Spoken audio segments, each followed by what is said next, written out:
सुप्रभात छात्रों, कैसे हैं आप सब। आशा करती हूँ आप सभी अपने घर में स्वस्थ और सुरक्षित होंगे। हम आज इस प्रकरण में ही हमारी पाठ्य पुस्तक व्याकरण गुलमोहर हिंदी व्याकरण का पाठ 21 विराम चिन्ह पढ़ेंगे। वैसे तो आप सभी लोगों को ये पता है कि विराम चिन्ह क्या है, क्योंकि आप उनका प्रयोग भी अपनी रोज की पढ़ाई में करते हैं। लिखते समय आप भिन्न भिन्न जगहों पर बहुत सारे विराम चिन्हों का प्रयोग करते हैं और ये आप बचपन से करते आ रहे हैं, जिन्हें इंग्लिश में पंक्चुएशन मार्क्स कहा जाता है। विराम चिन्ह, लेकिन इस पाठ के माध्यम से हम ये जानने का प्रयास करेंगे कि उचित विराम चिन्ह, कौन सा विराम चिन्ह कहाँ पर लगेगा और उसका प्रयोग वहाँ क्यों हुआ है, वो हम आज इस पाठ के माध्यम से जानेंगे। पाठ 21 विराम चिन्ह। बोलते समय हम कहीं थोड़ा रुकते हैं तो कहीं अधिक। विभिन्न भावों को व्यक्त करने के लिए हम विभिन्न प्रकार के हाव भाव व्यक्त करते हैं। जब हम बोलते हैं तो अगर हम अपनी बात को बोलते चले जाएं, हम बीच में रुके नहीं, विराम ना दें अपनी बात को, तो वो बात पूरी तो हो जाती है, लेकिन उसको समझने में, उसका अर्थ समझने में दूसरे व्यक्ति को परेशानी का सामना करना पड़ सकता है। इसलिए अपने और कई बात विभिन्न भावों के माध्यम से भी कही जाती है। श्रोता, सुनने वाले के लिए वो बात उचित होनी चाहिए, उसको समझ में भी आनी चाहिए। इसलिए विभिन्न भावों को व्यक्त करने के लिए हम विभिन्न प्रकार के हाव भावों का प्रयोग करते हैं। लिखते समय उन्हीं भावों व हाव भावों को पाठक तक सही सही संप्रेषित करने के लिए कुछ चिन्हों का प्रयोग किया जाता है, और जब वही हाव भाव किसी पाठक के सामने सही सही लिखते समय सही सही संप्रेषित करने होते हैं तो निश्चित कुछ चिन्हों का प्रयोग किया जाता है, जिन्हें हम विराम चिन्ह कहते हैं। यदि इनका प्रयोग नहीं किया जाए या गलत जगह पर प्रयोग किया जाए तो अर्थ का अनर्थ हो जाता है। बात वही होती है, लेकिन अगर विराम चिन्हों का प्रयोग गलत जगह हो जाए तो बात अलग हो जाती है, उससे कुछ भी हो सकता है।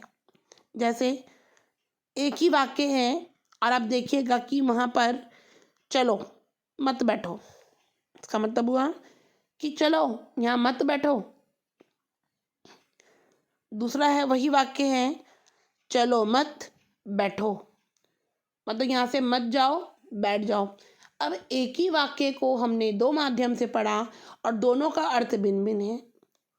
चलो मत बैठो, पहले वाक्य का कि चलो यहाँ नहीं बैठना है, मत बैठो, और दूसरा चलो मत बैठो, यहाँ से मत चलो, बैठ जाओ। तो देखिए, आपने इन छोटे छोटे दो वाक्यों के माध्यम से देखा कि सिर्फ विराम चिन्ह की जगह बदली है, वाक्य नहीं बदला है, लेकिन विराम चिन्ह के बदलने से ही, जगह बदलने से ही उस पूर्ण वाक्य का अर्थ जो है वो बिल्कुल बदल गया है। भाषा उपयुक्त वाक्यों में विराम चिन्ह का अलग अलग स्थानों पर प्रयोग होने से दोनों का अर्थ बदल गया है। इस आधार पर विराम चिन्ह को हम इस प्रकार से परिभाषित कर सकते हैं। भाषा में भावों तथा अर्थ को स्पष्ट करने के लिए जिन चिन्हों का प्रयोग किया जाता है उन्हें विराम चिन्ह कहते हैं। भाषा में भावों तथा अर्थ को स्पष्ट करने के लिए जिन चिन्हों का प्रयोग किया जाता है उन्हें हम क्या कहते हैं? विराम चिन्ह। हिंदी भाषा में प्रचलित विराम चिन्ह निम्नलिखित हैं। पहला है पूर्ण विराम चिन्ह, फुल स्टॉप। दूसरा अल्प विराम चिन्ह, कॉमा। अर्ध विराम चिन्ह, सेमीकॉलन। प्रश्नवाचक चिन्ह, साइन ऑफ इंटरोगेशन। विस्मयादि बोधक चिन्ह, एक्सक्लेमेशन साइन। उद्धरण चिन्ह, इन्वर्टेड कॉमास। योजक चिन्ह, हाइफन। कोष्टक चिन्ह, ब्रैकेट्स। लाघव चिन्ह, एब्रिविएशन। उपविराम चिन्ह, कॉलन। विवरण चिन्ह, डिस्क्रिप्शन साइन। निर्देशक चिन्ह, डैश। और इन सब चिन्हों के आगे आप इनके चिन्ह बने हुए भी देख रहे होंगे। पहला है पूर्ण विराम। पहला है पूर्ण विराम। अब पूर्ण विराम का प्रयोग कहाँ होता है? वाक्य की पूर्णता को प्रकट करने के लिए पूर्ण विराम चिन्ह का प्रयोग किया जाता है। वाक्य की पूर्णता को प्रकट करने के लिए पूर्ण विराम चिन्ह का प्रयोग किया जाता है। प्रश्नवाचक तथा विस्मयबोधक वाक्यों के अलावा सभी प्रकार के वाक्यों के अंत में इसका प्रयोग किया जाता है। इसका प्रयोग वाक्य की पूर्णता को प्रकट करने के लिए करते हैं और प्रश्नवाचक तथा विस्मयबोधक वाक्यों के अलावा सभी प्रकार के वाक्यों के अंत में पूर्ण विराम का प्रयोग किया जाता है। जैसे वह आज मुंबई जाएगा। वह आज मुंबई जाएगा। हम लोग बाजार जा रहे हैं। हम लोग बाजार जा रहे हैं। दूसरा है अल्प विराम चिन्ह। अल्प विराम, अल्प थोड़ा रुकना। पढ़ते समय बहुत थोड़े समय रुकने के लिए अल्प विराम चिन्ह का प्रयोग किया जाता है। पढ़ते समय बहुत थोड़े समय के रुकने के लिए, मतलब अल्प मीन्स थोड़ा रुकना। थोड़े से समय रुकने के लिए जब हम पढ़ाई कर रहे होते हैं तो थोड़े से समय रुकने के लिए हम अल्प विराम चिन्ह का प्रयोग करते हैं। इसका प्रयोग निम्नलिखित स्थितियों में होता है। इसका प्रयोग निम्नलिखित स्थितियों में होता है। देखिए 4 पॉइंट्स दिए गए हैं। समान महत्व के शब्दों तथा वाक्यों को अलग करने के लिए, जैसे वह वीर, साहसी और कर्मठ है। समान महत्व है, वीर है, साहसी है, कर्मठ है, लेकिन उनको अलग करने के लिए अल्प विराम का प्रयोग किया गया है। संबोधन के बाद, जैसे मित्रों ये पढ़ने का समय है, तो मित्रों को संबोधित किया गया है तो मित्रों के बाद अल्प विराम चिन्ह है, यह पढ़ने का समय है। संयुक्त और मिश्र वाक्यों से उपवाक्यों में को अलग करने के लिए, जैसे मैं तुम्हारी मदद करता पर मैं मजबूर हूँ। संयुक्त और मिश्र वाक्यों से उपवाक्यों को अलग करने के लिए, जैसे मैं तुम्हारी मदद करता पर मैं मजबूर हूँ। तो इन दो वाक्यों में कि वो मदद करने के लिए कह रहा है लेकिन वह मजबूर है, तो अल्प विराम कहाँ है? मदद करता हूँ के बाद। उद्धरण चिन्ह से पूर्व नेताजी ने कहा मैं आप लोगों की गरीबी दूर करूँगा। तो नेताजी ने कहा, उद्धरण चिन्ह इन्वर्टेड कॉमा से पहले नेताजी ने कहा के बाद अल्प विराम चिन्ह का प्रयोग हुआ है। हाँ और नहीं के बाद, हाँ मुझे आगरा जाना है, नहीं मुझे क्रिकेट नहीं खेलना है। तो हाँ और ना के बाद भी हमेशा अल्प विराम चिन्ह का ही प्रयोग होता है, जिसे हम अंग्रेजी में कॉमा कहते हैं। तीसरा है अर्ध विराम चिन्ह। अल्प विराम से अधिक किंतु पूर्ण विराम से कम समय रुकने के लिए अर्ध विराम चिन्ह का प्रयोग किया जाता है। अल्प विराम की जगह, अल्प विराम में तो हम एक वाक्य में 4 बार भी रुक सकते हैं, लेकिन अर्ध विराम के लिए अल्प विराम से थोड़ा सा अधिक और पूर्ण विराम से थोड़ा सा कम, मीन्स आधे वाक्य के बाद हम रुक सकते हैं। वहाँ पर अर्ध विराम चिन्ह का प्रयोग किया जाता है। जैसे परिश्रम ही जीवन है, आलस से मृत्यु है। इन दोनों के बीच में अर्ध विराम चिन्ह का प्रयोग किया गया है।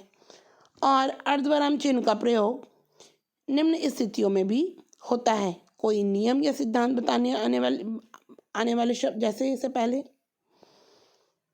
मिश्र व संयुक्त वाक्यों में विपरीत अर्थ को भी प्रकट करने के लिए अर्ध विराम चिन्ह का प्रयोग किया जाता है।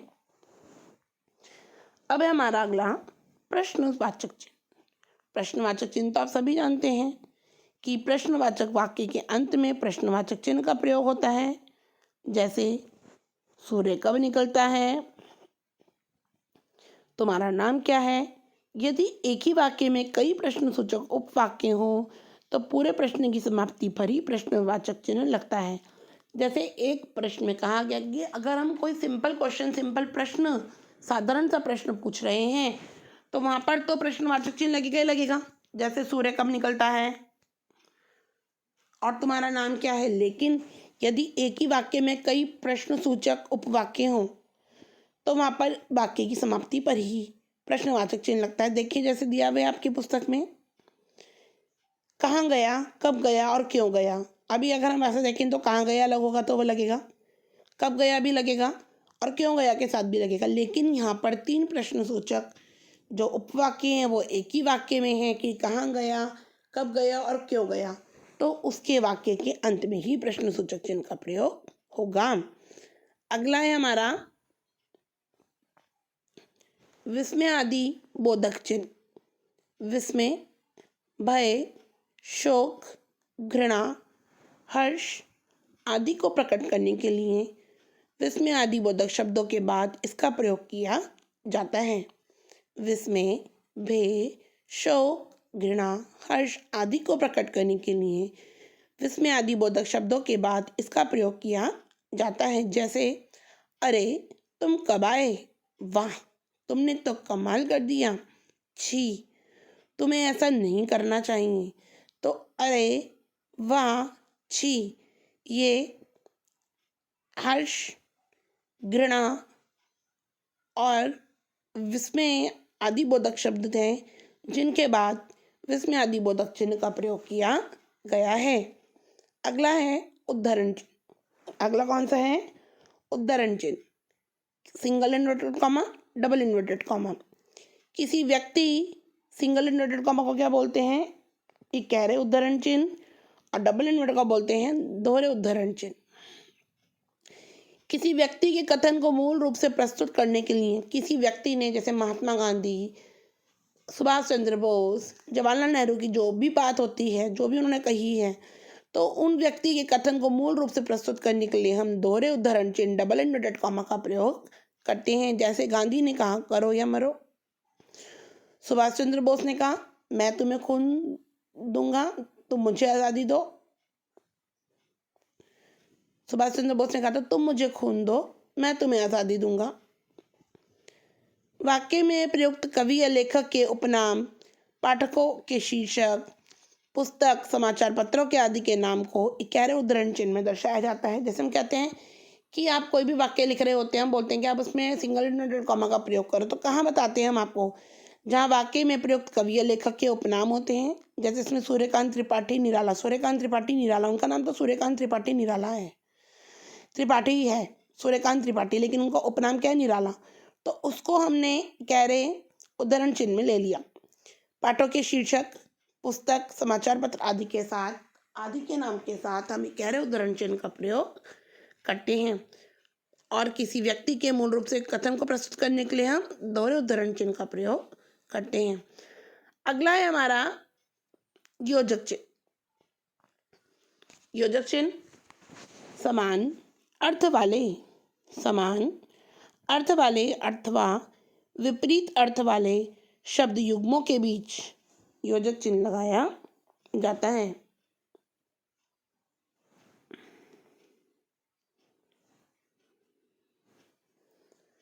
समान अर्थ वाले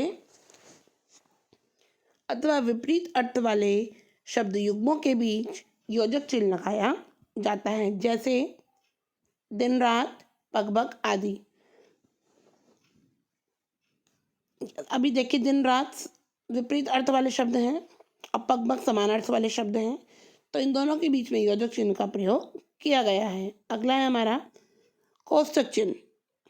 कोष्ठक ब्रैकेट्स, ऐसी सामग्री जो मुख्य वाक्य का अंग नहीं होती, ऐसी सामग्री जो मुख्य वाक्य का अंग नहीं होती, कोष्ठक के भीतर रखी जाती है। मीन्स कि ऐसे शब्दों की सामग्री की जो हम मेन सेंटेंस, मुख्य वाक्य लिखते हैं, वो उसका अंग नहीं होती, लेकिन उसको आसान करने के लिए, उन शब्दों को आसान करने के लिए हम उनके संग कुछ शब्द लिखना चाहते हैं जो हम कोष्ठक में लिख देते हैं। जैसे दिए काल के भेद।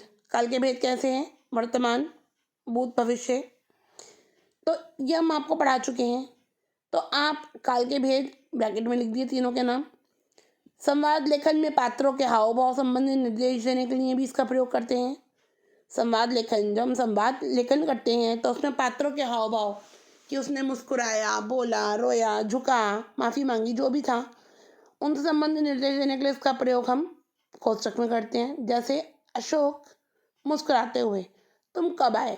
आप कभी भी कोई भी नाटक पढ़ते हैं अपनी पुस्तक में, तो उसमें उनके हाव भाव को हम कोष्ठक ब्रैकेट में कर देते हैं, तो हमें पता चलता है कि उसका हाव भाव क्या है, वो क्या कहना चाहता है, वो क्या कह रहा है। ऐसे जगह पर कोष्ठक चिन्हों का प्रयोग हम आसानी से कर सकते हैं। अगला है हमारा लाघव चिन्ह। किसी बड़े शब्द को छोटा लिखने के लिए, कोई बहुत बड़ा शब्द है, उसको छोटा लिखने के लिए उसके प्रथम अक्षर को लिखकर लाघव चिन्ह लगा दिया जाता है। कई बार हमारे पास बड़ा शब्द लिखने के लिए वाक्त समय नहीं होता, और हम उसको छोटे रूप में भी अगर लाघव चिन्ह लगाकर लिख देते हैं तो भी उसकी पहचान उस बड़े शब्द के जैसे ही होती है। इस तरह शब्द का संक्षिप्त रूप हम कह सकते हैं कि इस तरह हम क्या लिख रहे हैं, शब्द का संक्षिप्त रूप लिखने में इसका प्रयोग करते हैं। जैसे पंडित, पंग लिख के लाघव चिन्ह लगाया, ईस्वी में ई लिख के लाघव चिन्ह लगा दिया, और डॉक्टर में डॉ लिख के लाघव चिन्ह लगा दिया। तो ये लाघव चिन्ह लगाकर जो शब्दों का जो छोटा रूप होता है, प्रथम अक्षर जो लिखते हैं, वो उसके बड़े शब्द की ही पहचान हमें करवाते हैं। अगला है हमारा उपविराम। जहाँ किसी बात को अलग करके दिखाना हो, जहाँ किसी बात को अलग करके दिखाना हो, तो वहाँ उपविराम चिन्ह का प्रयोग किया जाता है। जैसे विज्ञान, वरदान या अभिशाप। विज्ञान, वरदान या अभिशाप। अभी यहाँ पे बात अलग करके किसी दिखानी है विज्ञान कि विज्ञान क्या है, वरदान या अभिशाप। आपने ऐसे अक्सर कई निबंध के शीर्षक में देखा होगा कि वहाँ पर ऐसे विवरण चिन्ह, उपविराम चिन्ह का प्रयोग किया जाता है। अगला है हमारा विवरण चिन्ह। विवरण चिन्ह का प्रयोग तब होता है जब किसी बात का विवरण या उदाहरण अगली पंक्ति में देना हो। विवरण चिन्ह का प्रयोग तब होता है जब किसी बात का विवरण या उदाहरण अगली पंक्ति में देना हो। जैसे कंप्यूटर के निम्नलिखित लाभ हैं। अब कंप्यूटर के निम्नलिखित लाभ हैं, तो इसका जो विवरण है वो हम अगली पंक्ति में देंगे कि लाभ कौन कौन से हैं, नंबर 1, नंबर 2, नंबर 3। निम्नलिखित पुस्तकें अच्छी हैं। अब निम्नलिखित पुस्तकें अच्छी हैं तो इसका भी विवरण हम अगली पंक्ति में देंगे। तो जब हमें किसी चीज़ का विवरण या उदाहरण अगली पंक्ति में देना हो, वहाँ पर हम लोग विवरण चिन्ह का प्रयोग करते हैं। अगला निर्देशक चिन्ह। निर्देशक चिन्ह का प्रयोग संवाद, वार्तालाप आदि में और किसी कथन, उक्ति, अवतरण के बाद उसके लेखक के नाम से पहले किया जाता है। निर्देशक चिन्ह का प्रयोग किसी संवाद, वार्तालाप या बातचीत आदि में या किसी कथन, उक्ति, अवतरण के बाद उसके लेखक के नाम से पहले किया जाता है। जैसे राम तुम कब आए, मोहन कुछ ही देर पहले।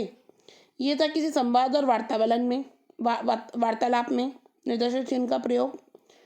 और दूसरा बताया कि किसी कथन, उक्ति के अवतरण के बाद, जैसे तुलसीदास परहित सरिस धर्म नहीं भाई, परहित सरिस धर्म नहीं भाई, या मोहन ने कहा निर्देशक चिन्ह करो या मरो। सुभाष चंद्र बोस ने कहा निर्देशक चिन्ह तुम मुझे खून दो मैं तुम्हें आज़ादी दूंगा। तो इन वाक्यों के माध्यम से आपने देखा कि कैसे हमने कहाँ कहाँ पर हमने इन विराम चिन्हों का प्रयोग किया। और हमने शुरू में सबसे पहले ये भी देखा कि वाक्य एक ही था, लेकिन वहाँ पर विराम चिन्हों की जगह बदल जाने से वाक्य का अर्थ पूर्ण रूप से बदल गया था।